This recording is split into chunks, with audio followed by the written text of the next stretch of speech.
ನಮ್ಮ ಮಧ್ಯೆ ಸುಪ್ರಿಯಾ ಹಿಂದೆ ಮತ್ತು ಪ್ರಿಯಾ ತೀರ್ಥಹಳ್ಳಿಯಿಂದ, ಸುಪ್ರಿಯಾ ಶಿವಮೊಗ್ಗದಿಂದ. ಪ್ರಿಯಾ, ನೀನಲ್ಲಿ ನಿಲ್ಬಹುದು. ನಿಮ್ಮ ಅನುಭವಗಳನ್ನು ಹೇಳ್ಬೋದಾ? ಈ ಹಳ್ಳಿ ಜೀವನ ಶಿಬಿರಕ್ಕೆ ಆ್ಯನಿಮೇಟ್ರಾಗಿ ಬಂದ ಸುಪ್ರಿಯಾ ಮೊದಲು ತನ್ನ ಅನುಭವಗಳನ್ನ ಹೇಳ್ತಾಳೆ. ಫಸ್ಟ್ ಟೈಮ್ ಮಾಡೋದಾ ಅಥವಾ ಇದು ಹೆಂಗಾಯಿತು, ಏನು ಅನುಭವ? ನಿನ್ನೆ ದರ್ಗು ತೆಗೆದ್ರಿ, ಇವತ್ತು ಸಗಣಿ ತೆಗಿತಾ ಇದ್ದೀರಿ, ಒಣ ಸಗಣಿಯನ್ನು. ಸೊ ಹಳ್ಳಿ ಜೀವನ ಶಿಬಿರಕ್ಕೆ ಪಾರ್ಟಿಸಿಪೆಂಟ್ ಆಗಿ ಬಂದಿದ್ವಿ, ಆದರೆ ಆಗಿದ್ದ ಅನುಭವಕ್ಕೂ ಈಗಿಗೂ ತುಂಬಾ ಡಿಫ್ರೆನ್ಸ್ ಇದೆ.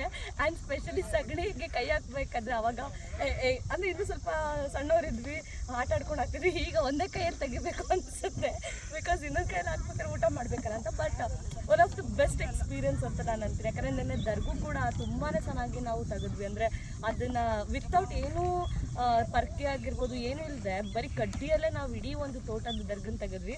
ಅದೊಂಥರ ತುಂಬಾ ಚೆನ್ನಾಗಿತ್ತು. ಆ್ಯಂಡ್ ಸ್ಪೆಷಲಿ ಇವತ್ತು ಈ ಆರಿಸ್ತಿರೋ ಸಗಣಿ ಇದೆ ಅಲ್ಲ, ತುಂಬ ಚೆನ್ನಾಗಿದೆ ಆ್ಯಂಡ್ ಗುಡ್ ಎಕ್ಸ್ಪೀರಿಯನ್ಸ್. ಅದಕ್ಕೆ ಹೇಳ್ತಾರೆ ಕೈ ಕೆಸರಾದರೆ ಬಾಯಿ ಮೊಸರು ಅಂತೇಳಿ. ಹಳ್ಳಿಯ ಜನರ ಕೈ ಕೆಸರಾದರೆ ಆ ಕೆಸರನ್ನು ಅವರು ತೊಳೆಯುತ್ತಾರೆ, ಆವಾಗ ಮಾತ್ರ ಬೆಳೆ ಬೆಳೆಯುತ್ತೆ. ಎರಡೂ ಕೈ ಯೂಸ್ ಮಾಡಿ ಕೆಲಸ ಮಾಡುವಂಥದ್ದು ಬಹಳ ಇಂಪಾರ್ಟೆಂಟ್ ಎಂಬ ಒಂದು ಪಾಠವನ್ನು ನಮ್ಮ ಸಹೋದರಿ ಕಲ್ತಿದ್ದಾಳೆ. ಪಕ್ಕದಲ್ಲಿ ಪ್ರಿಯಾ ಇದ್ದಾಳೆ. ಪ್ರಿಯಾ, ನಿನ್ನ ಅನುಭವ ಏನಂತ ಹೇಳ್ತೀಯಮ್ಮ?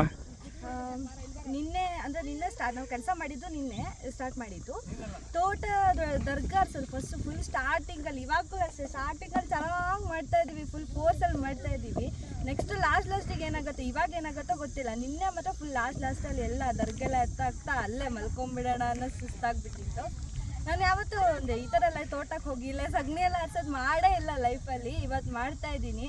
ನಮ್ಮ ಅಪ್ಪ ಅಮ್ಮಂಗೆ ತುಂಬ ಖುಷಿಯಾಗುತ್ತೆ. Very good.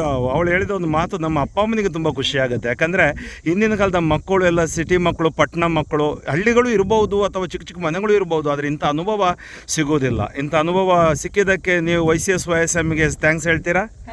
Thank you YCS YSM Shivamogga diocese.